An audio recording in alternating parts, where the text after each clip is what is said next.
सुबह 13 की स्टार्टिंग में दिखाया जाता है कि सांग्यान पीछे थक हार कर सो रहा है। तो तब दुआन ने लूसी को किस की, ये बताकर कि मैंने सुबह से खुद को रोका हुआ था। तो तब लूसी खुश हुई, लेकिन जब हॉस्टल आया एंड वो जाने लगी तो तब उसने सांग्यान को उठा दिया कि दुआन तुम्हारा ड्राइवर नहीं है, इसलिए आगे आकर बैठो। तो वो बेचारा आगे आके बैठ जाता है। लूसी जाते टाइम फ्लाइंग किस दे रही थी, जिसको बदले में दुआन भी किसेस देने लगा, मगर सभी सांग्यान का फेस दूसरी साइड कर देता है क्योंकि वो इन दोनों को देखकर मुंह बना रहा था। वेल अब दुआन और सांग्यान कार में है, जहां दुआन बताता है कि मैं वापस अपने ऑफिस जा रहा हूं, लेकिन तुम्हें पहले घर छोड़ दूंगा। लेकिन सांग्यान ने जिद की कि नहीं, मैं भी तुम्हारे साथ ऑफिस ही जाऊंगा। फिर हम देखते हैं कि दुआन ओवरवर्क कर रहा है, इसलिए सांग्यान पूछने लगा कि तुम इतनी मेहनत क्यों करते हो, जबकि तुम्हें अपनी हेल्थ का भी ध्यान रखना चाहिए। तो तब दुआन बताता है एक्चुअली मेरी कंपनी डायरेक्टर की तबीयत ठीक नहीं है, इसलिए वो जैसे ठीक हो जाएंगी तो मेरा काम आधा हो जाएगा। बट तुम ये बात लूसी को मत बताना कि मैं ओवरवर्क कर रहा हूँ। तो तब सांग्यान इस चीज के लिए मान गया। नेक्स्ट डे दिखाया जाता है कि दुआन जब जैसे ही अपने कैबिन से बाहर आया तो तब उसको उसका दोस्त बताता है कि मैंने तुम्हारी गर्लफ्रेंड को 1-2 दिन पहले उसी लड़की के साथ देखा जो अक्सर नीचे आकर हंगामा करती है। तो तब दुआन समझ गया कि ये जियांग है, इसलिए डायरेक्ट जियांग से मिलकर उसे वार्न करने लगा कि अगर तुम नेक्स्ट टाइम फिर से लूसी से मिली और उसे परेशान किया तो मैं चुप नहीं बैठूंगा, यानी पुलिस में रिपोर्ट कर दूंगा, क्योंकि तुम शुरू से मुझे परेशान करती आई हो, जो चीज मैंने बर्दाश्त की है। लेकिन अब बात मेरे प्यार की है, इसलिए मैं तुम्हें छोड़ूंगा नहीं अगर दोबारा तुमने कुछ किया तो तब जियांग फर्स्ट टाइम दुआन को इतना सीरियस और गुस्सा देख हैरान हुई। साथ ही ये भी नोटिस कर लेती है कि दुआन उससे कितनी ज्यादा नफरत करता है। एंड देन दुआन वहां से चला गया। वेल अब नेक्स्ट सीन में हमें लूसी को कंपनी मीटिंग में दिखाया गया, जहां कुछ प्रॉब्लम आ गई थी, इसलिए पूछा जाता है कि अगर किसी के पास कुछ आइडिया है तो वो बता सकता है। तो तब लूसी ने अपना आइडिया सबको बताया, जो कि सभी को काफी ज्यादा पसंद आया कि लूसी कितनी ज्यादा इंटेलिजेंट है। लेकिन शियू ये बात सुन खुश नहीं थी क्योंकि उसके वाले आइडिया को रिजेक्ट कर दिया गया था। इसलिए लूसी को अलग में ले जाकर डांटती है कि तुम आखिर खुद को समझती क्या हो, यानी क्या तुम्हें कंपनी रूल्स के बारे में नहीं पता कि अगर तुम्हें कोई भी आइडिया आएगा तो उसे तुम सबसे पहले मुझे आकर बताओगी, ना कि सबको। लूसी कहने लगी सॉरी, मेरा ऐसा इरादा नहीं था। लेकिन शियू उसे ये बोलकर जाने लगी कि तुम जैसी लड़की कभी ये बात नहीं समझेगी जो सिर्फ दूसरों के बॉयफ्रेंड्स चुराना जानती हो। तो तब लूसी को काफी ज्यादा बुरा फील हुआ क्योंकि जिस कंपनी के लिए वो इतनी मेहनत कर रही है वहाँ की हेड उसे बिल्कुल रिस्पेक्ट नहीं देती। जब वो बाहर आई तो तब उसे वहाँ सांग्यान मिला, जो कि बताने लगा कि मैं आज रात की फ्लाइट से वापस जा रहा हूँ। तो तब लूसी पूछने लगी लेकिन क्यों, यानी अभी तो मुझे तुम्हें ये पूरी जगह घुमानी थी, इसलिए मैंने कल की छुट्टी भी ली। लेकिन सांग्यान कहता है कोई नहीं, मैं नेक्स्ट टाइम घूम लूंगा, मुझे कुछ काम भी है। तो तब लूसी रोने लग जाती है। पहले तो सांग्यान को लगता है कि ये उसकी जाने वाली बात सुनकर उदास है, लेकिन जब वो चुप होती ही नहीं तो तब सांग्यान को समझ आ गया कि पक्का कंपनी में कुछ तो हुआ है। इसलिए पूछने लगा कि क्या तुम्हें वहाँ कोई बुली करता है। लूसी कहती है नहीं। तो तब सांग्यान समझाने लगा कि देखो, अगर तुम यहाँ कंफर्टेबल नहीं हो तो इस जॉब को छोड़ सकती हो, क्योंकि तुम्हें पता है ना कि हमें पैसों की कमी नहीं, मैं तुम्हें और ज़्यादा पॉकेट मनी भिजवा दिया करूँगा। बट लूसी बोलती है कि मैं खुद से सब हैंडल करना चाहती हूँ। कि तभी दुआन भी वहाँ आ गया, जिसे लगता है कि ज़रूर सांग्यान ने ही कुछ बोला है जो लूसी रो रही है, इसलिए वो उसे मारने लगा। लेकिन सांग्यान बताता है कि अरे ये कंपनी की वजह से रो रही है। तो तब लूसी उसे मारती है कि तुम सारी बात क्यों बता रहे हो। तो तब सांग्यान कहता है कि अरे मैं तो बस भलाई कर रहा था, और फिर वहाँ से जाते हुए बोलने लगा कि देखो, मैं तुम्हें तुम्हारे बॉयफ्रेंड के पास छोड़ के जा रहा हूँ, इसलिए अब तो खुश हो जाओ। तो तब लूसी स्माइल करने लगी। एक्चुअली सांग्यान अब कहीं ना कहीं खुश है इन दोनों के रिलेशनशिप से। वेल अब दुआन कहता है कि तुम्हारी सीनियर से बात करनी होगी, इसलिए वो कंपनी के अंदर जाने लगा, लेकिन लूसी उसे रोक देती है। रात हो चुकी थी जहाँ ये दोनों वॉक कर रहे थे। तो तब दुआन ने बताया कि मुझे पता चला कि तुमसे जियांग मिली थी, इसलिए मैं उसे फोन करके आया हूँ कि वो तुम्हें फिर दोबारा परेशान ना करे। एंड मैं नाराज भी हूँ कि तुमने मुझसे ये बात छुपाई क्यों कि तुम जियांग से मिली थी। तो तब लूसी ने प्रॉमिस किया कि अब वो कभी दुआन से कुछ नहीं छुपाएगी। तो तब दुआन उसे खुश होकर उसके फॉरहेड पे किस करता है और फिर खुद भी प्रॉमिस करने लगा कि मैं भी कभी तुमसे कोई बात नहीं छुपाऊंगा। पहले अब नेक्स्ट डे दिखाया गया, दुआन लूसी को एक अपार्टमेंट दिखाने लाया है क्योंकि इन फ्यूचर वो इसे खरीद लेगा ताकि लूसी को और अच्छी लाइफ दे सके। तो तब लूसी काफ़ी ज़्यादा खुश हुई कि दुआन को उसकी कितनी फिक्र है। जिसके बाद अब हमें रात का सीन दिखाया गया जहां लूसी जो कि अपने हॉस्टल में है लेकिन अकेली है क्योंकि उसकी सभी रूममेट्स अपने अपने घर गई हुई हैं कि तभी वहां के एसी ने काम करना बंद कर दिया जिस वजह से लूसी को काफी ज्यादा गर्मी लगी, इसलिए वो इस बात की कंप्लेंट करने लगी। लेकिन पता चलता है कि अब एसी तभी ठीक होगा जब छुट्टियां खत्म हो जाएंगी। तो तब लूसी का और भी गर्मी के मारे बुरा हाल हो गया। फिर जब दुआन की कॉल आई तो तब वो उसे भी ये सारी बात बताने लगी। तो तब वो कहता है कि तुम अपना सामान पैक करो, यानी मैं तुम्हें लेने आ रहा हूँ क्योंकि मैं चाहता हूँ कि अब तुम मेरे घर रहो जब तक कि तुम्हारी रूममेट्स वापस नहीं आ जाएं। लूसी मना करती भी है लेकिन वो मानता नहीं, यानी लूसी को अपने घर ले आया। जहाँ जब लूसी फ्रेश होकर बाहर आई तो तब दुआन भी नाइट सूट में था, इसलिए लूसी जल्दी से शर्मा कर रूम के अंदर चली गई। दुआन बोलता है कि अरे तुम वहाँ क्या कर रही हो। तो तब लूसी बाहर आई ये बताते हुए कि मुझे अपना कुछ काम करना है। तो तब वो बताता है कि मैंने जो न्यू गेम बनाया है उसी को चेक कर रहा हूँ, और फिर लूसी को भी अपने पास बिठाकर उसे भी वो गेम खिलाने लगा। लेकिन लूसी का सारा फोकस सिर्फ दुआन पर था। तो तब वो कहता है कि मुझे मत देखो बल्कि गेम पर फोकस दो। तो तब वो स्माइल करने लगी, लेकिन जब वहाँ से उठ रही होती है किसी चीज का बहाना करके कि तभी लूसी के हेयर दुआन के कपड़ों के बटन में फंस गए जो कि निकल ही नहीं रहे थे। इसलिए लूसी पूछती है कि क्या मैं तुम्हारे इस ऊपर वाले बटन को खोल सकती हूँ।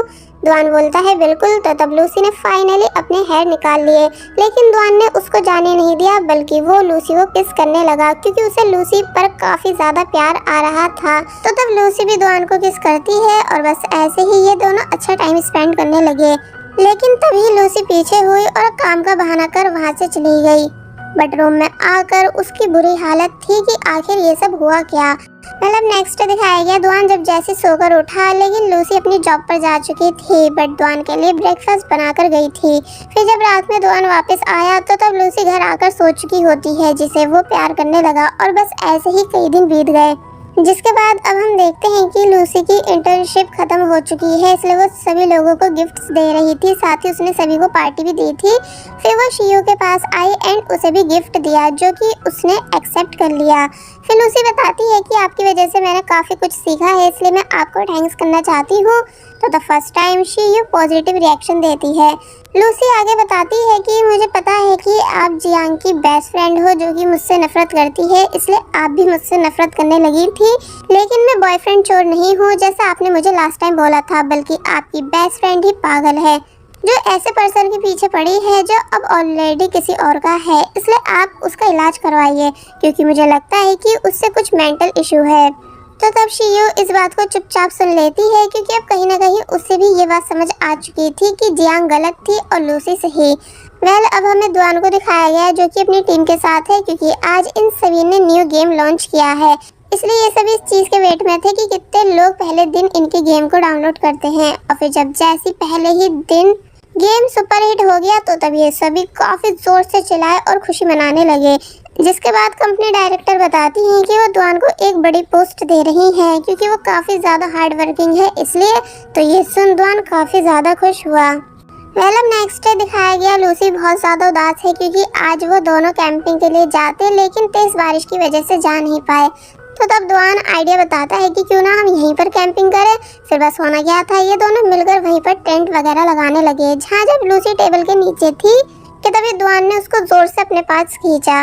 लूसी पीछे होने लगी लेकिन दुआन उसे जाने नहीं देता है, यानी माहौल काफ़ी रोमांटिक टाइप बन चुका था। मगर तभी लूसी को उसकी मॉम की वीडियो कॉल आई, इसलिए दुआन छुप जाता है।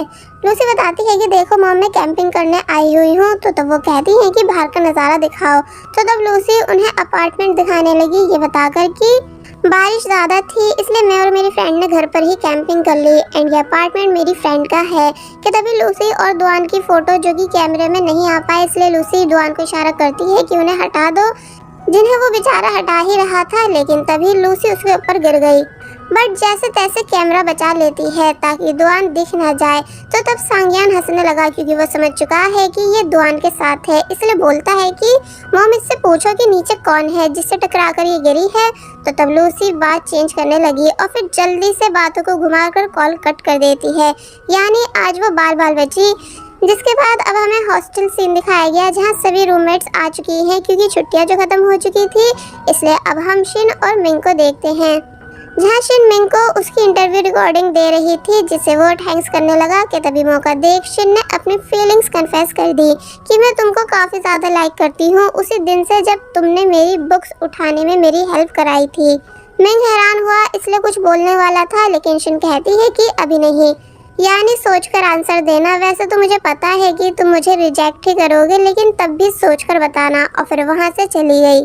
जिसके बाद अब लूसी को सांगयान के साथ कार में दिखाया जाता है, क्योंकि ये अपने होम टाउन आई है मॉम और डैड से मिलने।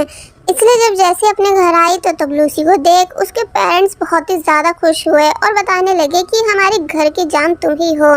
पेरेंट्स के साथ टाइम स्पेंड करने के बाद वो अपने रूम आ गई और दुआन को सब बताने लगी कि मैं अपने होम टाउन पहुँच चुकी हूँ। तो तब वो खुश हुआ।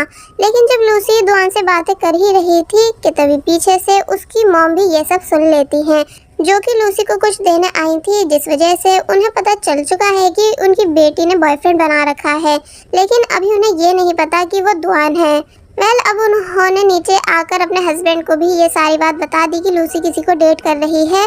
तो तब डैड के माइंड में बहुत सारे सवाल आए कि पता नहीं लड़का कौन है, उसकी फैमिली कैसी है। इसलिए डायरेक्ट लूसी से इस बारे में बात करने पहुंच गए कि क्या तुम्हारा सच में बॉयफ्रेंड है। लूसी हैरान हुई, मगर फिर बताने लगी कि हाँ।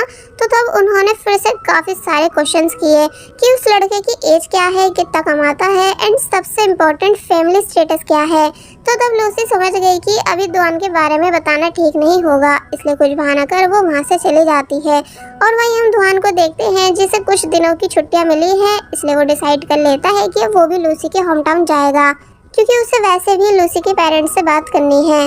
जिसके बाद अब हम लूसी को सांगयान के रूम में देखते हैं, जो कि दुआन को मक्खन लगा रही थी, ये कह कर कि भाई सुना है आज रात आप अपने दोस्तों के साथ पार्टी करने जा रहे हो, मैं यहाँ बोर हो रही थी, इसलिए क्या मैं भी चल सकती हूँ। तो तब सांगयान बोलने लगा कि अच्छा, पार्टी में दुआन भी आ रहा है, इसलिए तुम्हें भी मेरे साथ चलना है। तो तब लूसी खुश हुई कि चलो, ये बिना बताए सब समझ गया। सांगयान पहले तो मान नहीं रहा था, क्योंकि इसके भी काफ़ी नखरे हैं, लेकिन फिर लास्ट में मान गया। जिसके बाद अब ये दोनों साथ में जा रहे हैं, जहाँ लूसी बार बार खुद को मिरर में देख रही थी। तो तब सांगयान कहता है कि प्लीज़ ये पागलपन बंद कर दो। एंड फिर तभी उसे पास्ट की सब बातें याद आने लगी कि एक मिनट, जब मैं दुआन के साथ पार्टी करता हूँ तुम जानबूझकर मेरे साथ आती थी, है ना। यानी देखो, तुम उस दिन मेरे हॉस्टल मेरा सामान उठाने आई क्योंकि तुम्हें दुआन को देखना था। फिर जब मैं फ्रेंड्स के साथ लंच करने जा रहा था तो तब भी तुम मेरे पीछे पीछे आई, और जब मैं अपने दोस्त की वेडिंग में गया था तब भी तुम मेरे पीछे लग गई थी। इसका मतलब तुम बचपन से दुआन के पीछे हो, और मैं तुम्हारे लिए सिर्फ एक मोहरा था दुआन से मिलने का। तो तब लूसी चुप होकर बैठ गई, क्योंकि ये सभी बातें सच ही तो हैं। बट सांगयान काफ़ी ज़्यादा हैरान था कि उसकी बहन शुरू से क्या क्या प्लान करके रखती थी, बट उसे इन सब चीज़ों का कभी आइडिया ही नहीं हुआ। और बस फिर इसी के साथ पार्ट 13 यहीं पर एंड हो जाता है।